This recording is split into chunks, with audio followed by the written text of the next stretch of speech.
Você acredita que a união faz a força?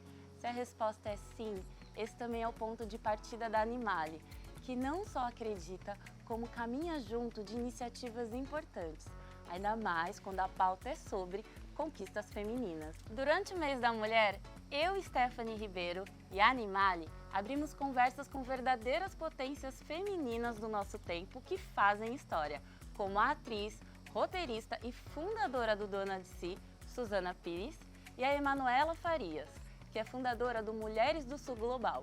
Bem-vindas! Para começar, eu quero saber quem é a Suzana e quem é a Manu. Quem começa? Eu primeiro? É. Tá bom.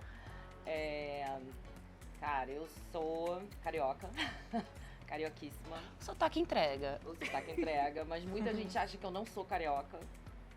As pessoas acham que eu sou de milhares de lugares e nunca do Rio. Eu acho isso parece muito paulista. legal. Parece paulista, parece... Ou do Nordeste, que eu adoro, que eu já fiz vários personagens assim, nordestinos que eu amo. Mas eu sou uma mulher muito forte, filha de uma mãe forte. Tenho uma irmã, meu pai também é muito importante, muito presente, mas de uns tempos pra cá eu comecei a entender que o tamanho da minha força também é o tamanho da minha fragilidade. Me apresentaria assim, sabe? Linda. E você, Manu? Ai, minha vez. Manu é carioca também. Ih, tô cercada de carioca. Sou a única do interior de São Paulo aqui. Adoro o interior. Interior. Carioca taurina, independente desde muito cedo, os meus pais são falecidos. E hoje mãe de 3 cachorros, 3 lobinhos muito levados, que são a paixão da minha vida. E muito dedicada ao meu trabalho. Acho que eu fiz uma transição de carreira interessante de empreendedora para empresária. E me custou muito ter coragem para poder me apresentar. Sou empresária de impacto social e hoje eu consigo falar isso com muita humildade e naturalidade. Então acho que é um bom cartão postal assim para me apresentar. Bom, Já pensando nesse tema, eu quero saber das duas, que têm trabalhos super importantes. Quando vocês começaram a entender a importância do coletivo para que as mulheres caminhassem juntas? vai, Manu. Manu já deu Vai, um Manu. spoiler. Só pela respiração ela já veio com tudo. A minha história começou em 2016, quando eu estava dos 29 para os 30 anos. Eu decidi fazer uma viagem, tirar um sabático. Eu entendi que até aquele momento ali da minha vida eu tinha conquistado algumas coisas academicamente, profissionalmente. E eu coloquei na cabeça que eu queria ir para a Índia. E eu lembro, assim, na ocasião dos meus amigos me alarmarem muito, assim, como se eu tivesse escolhido o pior lugar do mundo para viajar e eu não conseguia entender. E aí eu dei uma pesquisada pouca, assim, porque eu não queria mudar de ideia. E uma coisa que eu fiz para me sentir segura foi me voluntariar numa organização que eu já frequentava, de budismo tibetano aqui no Rio. Sabia que eles faziam um trabalho lá. Arrumei minha mochila e fui, escrevi uns e-mails e estava pronta para ir. E de fato foi uma viagem que mudou a minha vida, assim. Eu como uma mulher carioca na Índia, aquilo literalmente não valia de nada, assim. Eu tive um encontro com agendas que eu desconhecia completamente. Um país que opera sobre as castas, um país onde a mulher não tem voz, não tem direitos. Isso me marcou muito. E foi muito interessante porque nesse projeto que eu estava me voluntariando, eu acabei tendo acesso a uma Índia que eu jamais teria como uma viajante curiosa. Enfim, o projeto era bem específico, assim, eu diria que eu poderia ter ganhado um dinheiro se fosse um projeto contratado. E aquilo para mim era muito chocante, porque imagina, né? As minhas pautas aqui no Rio, enquanto carioca, é não, coisas assim de empoderamento. E lá eu estava num lugar muito atrás, assim, de direitos. E isso para mim foi muito marcante. E por fim, eu tive uma bagagem também de ter morado no monastério com monges refugiados do Tibete. Então eu tive muito essa vivência de ouvir os relatos em primeira pessoa do que é ser um refugiado, do que é você cruzar uma fronteira a pé quando você não tem mais nada. O que é ser o estrangeiro, né? Exato. O que é uma mulher viajando sozinha com uma criança, o que ela negocia na fronteira, qual é a moeda de troca. E aí a gente sabe que o estupro é usado não só das mulheres, como também das crianças. Ouvir todas essas coisas me mobilizou muito. Ficou muito claro para mim, assim, no momento dessa viagem, que era ou eu me dedicava a um trabalho humanitário, ou eu fazia um trabalho de empoderamento. Eu entendi que tinha uma virtude ali de trabalhar com mulheres, de trabalhar com costura, mesmo sem não ser do segmento da moda sustentável, e eu precisava colocar esse quebra-cabeça no lugar. Então esse foi minha fagulha, assim, meu ponto de partida. Sabe o que eu achei engraçado? Que você falou que foi na fase dos 29 para os 30. Eu tô nessa fase, que é o retorno de Saturno. A Animalia também tem 30 anos. Eu falei, gente, essa é a fase também que a gente parece que dá uma coisa e a gente quer mudar o mundo e quer se mudar também. Onde para mim foi um divisor de águas, onde eu olhei assim, nossa, qual foi a minha trajetória até os 29, né, minha vida? E eu lembro de ter feito essa pergunta, assim, qual era o legado que eu queria deixar? Trouxe na bagagem também e comecei a fazer um trabalho aqui no Rio. E você? Ai, eu já tô viajando aqui nela, falando, tipo, eu preciso fazer uma viagem desse impacto. Vamos viajar? Vamos viajar juntas? Eu tenho sentido falta disso. Mas, enfim, a gente... Quando eu entendi o coletivo... Para empoderar mulheres, para empoderar impactar mulheres, para essa força coletiva. Foi, claro, tudo que a gente... Eu acho que todo mundo, todas as mulheres que estão fazendo trabalhos com outras mulheres, partiram de dores próprias, né? Assim, é desse lugar que a gente fica mobilizada para agir. No meu caso, eu tinha 40 anos em 2006, eu sou a mais velha do grupo Hello. É sempre umas fases de mudanças, né? É sempre nessas fases, né? Tinha acabado de fazer 40 anos e tinha chegado num lugar profissional muito inesperado. Que assim, eu já era uma atriz conhecida, com uma carreira muito longa, mas eu tinha me tornado uma autora conhecida, uma autora de novela também, além de atriz. Então tudo era muito especial, muito único. Sabe aquele momento assim, incrível, que você jamais imaginou que fosse ter na sua vida? Só que o momento estava incrível para fora. Para dentro ele não estava tão incrível. Para dentro eu via tudo que eu tinha que batalhar 3 vezes mais, 5 vezes mais por ser mulher e estar numa posição de poder. Quando eu consegui ter uns dias de férias, eu fui refletir sobre isso. E quando eu fui refletir sobre isso, na minha quietude interna, nas dores que eu tava, nas coisas que eu tinha percebido, eu entendi de fato no corpo o que é você quebrar o teto de cristal. Quais são esses lanhos desse cristal que fica em você? E essa imagem é tão poderosa porque é um teto de cristal. A gente vê o poder o tempo inteiro aqui, né? A gente tá vendo, ele é translúcido e quando a gente passa por ele, é lanho, assim, você fica marcada. Quando eu voltei dessa viagem, que foi pra Bahia, não foi tão longe, eu tinha um convite para escrever uma coluna e era a primeira vez que eu ia me comunicar com o público como Suzana, assim, tanto escrevendo. E daí eu falei, bom, vou escrever sim, topo ter esse espaço, mas eu quero escrever sobre o quanto é difícil para uma mulher construir um caminho próprio, com escolhas próprias, porque aos 40 anos eu estava com super sucesso, mas eu tinha escolhido não ter filho. Eu tinha feito algumas escolhas de vida que deixavam a minha trajetória muito particular. E isso cobra o seu preço socialmente. E eu queria muito falar sobre isso. Quando eu comecei a falar sobre isso, gente, em 6 meses, era a coluna mais clicada. Virou uma marca, virou um movimento. Eu já não tinha mais controle. O nome da coluna era Dona de Si.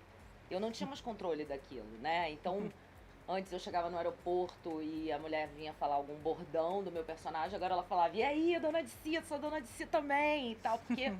E aí eu comecei a entender quando a gente abre o nosso coração para outras mulheres e elas vêm com a gente. As pessoas até queriam fazer uma selfie, mas era abraço.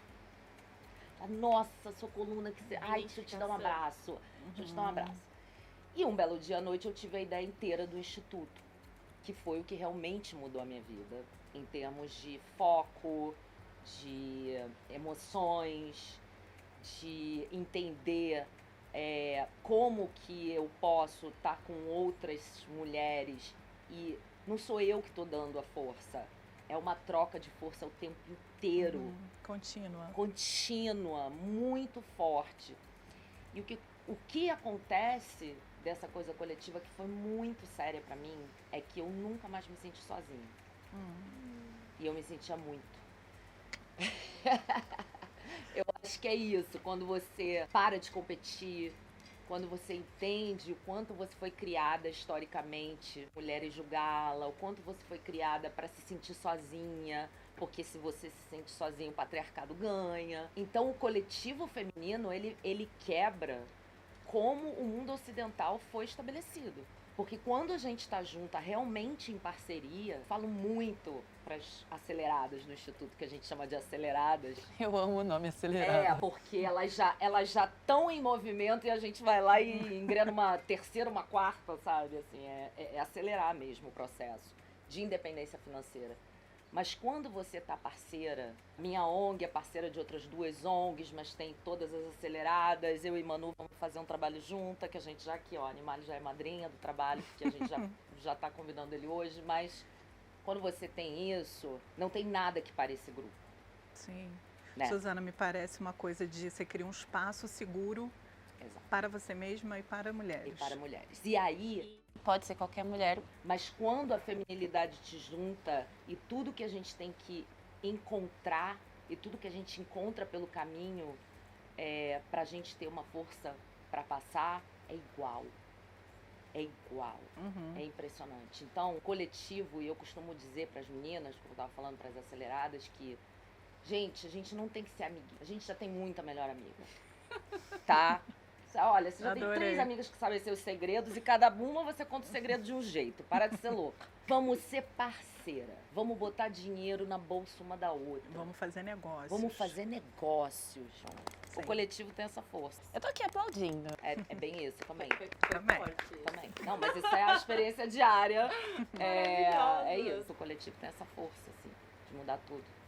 É o dia a dia, assim, né? A gente tá no pegar dia pela a dia mão. com eles, com a área de sustentabilidade e responsabilidade social, fazendo todo dia uma mudança de vida, né? Então, no caso do Instituto Dona de Si, a gente tem, junto com a Animale, um projeto do Lab de Moda, das comunidades em torno, no Rio de Janeiro, no centro da cidade. Quando você não é só ensinar a costurar, né? Então, o que a gente combinou, assim, o que a gente fez como conceito? O que essa mulher quer expressar através do corpo dela e ela criatividade, a gente vai explorar isso, a gente vai deixar isso vir sem julgá-la. Sim. E a gente vai ter uma coleção no final. Então a primeira edição foi muito linda, porque a gente tem 17 coleções, assim, fotografadas, desfiladas, prontas. E agora a gente começa a segunda edição com 2 turmas, então o projeto dobrou de tamanho. Então você fazer parte de um pacto da ONU é você agir.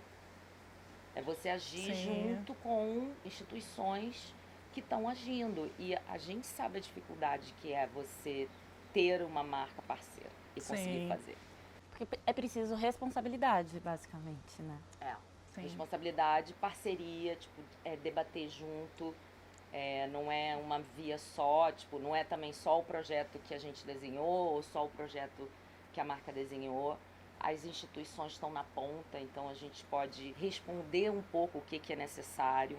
Um pouco, tá? Porque, na verdade, quem vai responder isso são as mulheres atendidas, no fim das contas. Diariamente, a gente vai descobrindo as necessidades.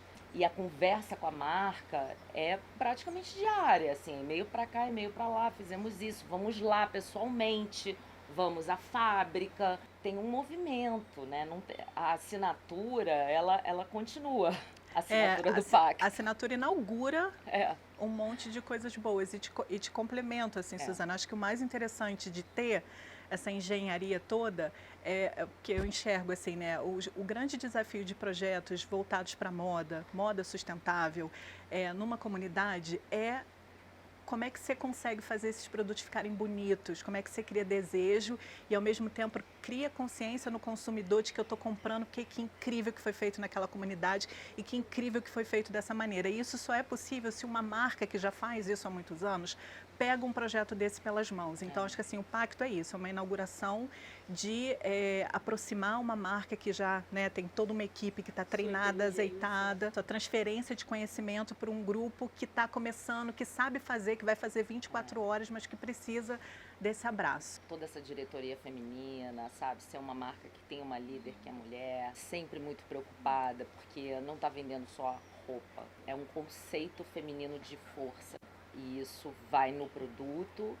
Quem está comprando, por exemplo, da marca, que é a marca que patrocina um projeto desse, você sabe que se você está comprando uma calça, fala, cara, essa calça, ela multiplica aí que ela vai impactar por 5 mulheres, pelo menos. Cada Sim. calça que você comprar, né? Assim, é exatamente isso. Você começa a impactar e a gente começa a jogar um dominó de impacto.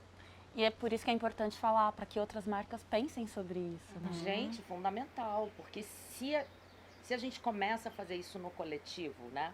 Que é, olha, a Animale começou, foi a primeira, mas outras marcas começam a fazer, a gente começa a mudar vidas em escala. Sim. E aí realmente a gente tem daqui a um impacto em 5 anos imenso. E um impacto financeiro, social, emocional, socioemocional. Isso não é um impacto só nas mulheres, né? Porque uma mulher impacta uma família inteira. Então, é muito Sim. poderoso. Para encerrar nosso papo, com dor no coração já, tem uma pergunta para vocês duas. Qual é o segredo que você só descobre quando alcança o autoconhecimento? Pergunta difícil. Eu acho que eu vou meditar para poder responder. Posso. Segredo. Manu, quer Eu começar? adorei essa pergunta. Eu aprendi muito que a liderança também é feminina. E o que eu quero dizer com isso? Todas as minhas experiências profissionais quando eu trabalhei em empresa eram experiências em que eu tive chefes homens. Liberdade não é você fazer o que você quer. Eu amei. Liberdade é você ser você. Eu amei quando você disse que cruzar o teto de vidro é você chegar do outro lado toda talhada. É. Eu vejo essa fala de liberdade nesse lugar, em que você Exato. atravessou, tá cheia de curativo e você atravessou. Mas você Então, atravessou, você se deu a liberdade de se colocar à prova, você se deu a liberdade de se conhecer onde você é forte, onde você não aguenta, onde a sua fragilidade vai te dar uma rasteira.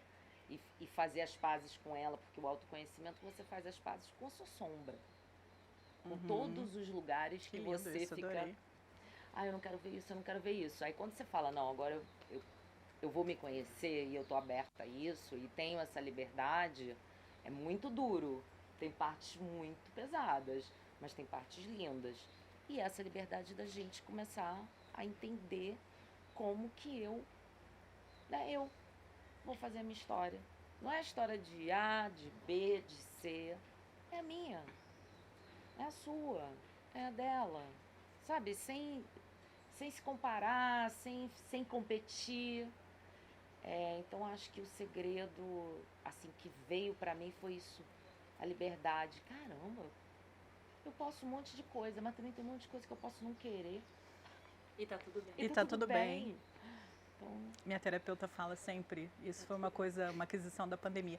Manu, o que é possível? é o que é possível. E eu adoro isso. Toda vez que eu me vejo assim numa encruzilhada de coisas, eu fico, é o que é possível. E O tá tudo possível bem. sempre me salva. E Também. é muito difícil isso, vou falar do meu lado, assim, ainda mais como arquiteta, que eu fico buscando a perfeição, Com certeza. Sim. né? O simétrico, inclusive em mim mesma. E eu tive que aprender a ver a beleza no imperfeito, que é uma coisa difícil. Mas quando eu abracei a beleza no imperfeito, tanto nos meus projetos quanto em mim, Que eu me lindo senti isso. muito no meu caminho, na minha estética, na minha identidade. E a beleza imperfeita é a que eu mais amo agora. Nossa, é o que eu mais amo, assim. Vou fazer outra Ai, camiseta. super A beleza cativante. imperfeita. Até essa coisa da gente, da questão, por exemplo, do nosso caminhar, da juventude para maturidade, para... acho que quando você se conhece, isso tudo fica muito mais legal, né? Eu amei nosso papo, gente. Ah, Muito também. obrigada. Vocês são maravilhosas. Ah. Você que é, gata. Eu amo ficar dando a mão, você viu? Ah, também. Gente, eu tenho problema Vamos fazer de uma toque. roda, vamos fazer uma roda! Ninguém Obrigada. solta a mão de ninguém. Ninguém solta a mão de ninguém, É. obrigada. Obrigada. Obrigada, Suzana. Obrigada, Manu. E obrigada a você que acompanhou esse nosso papo. E não perde que tem mais.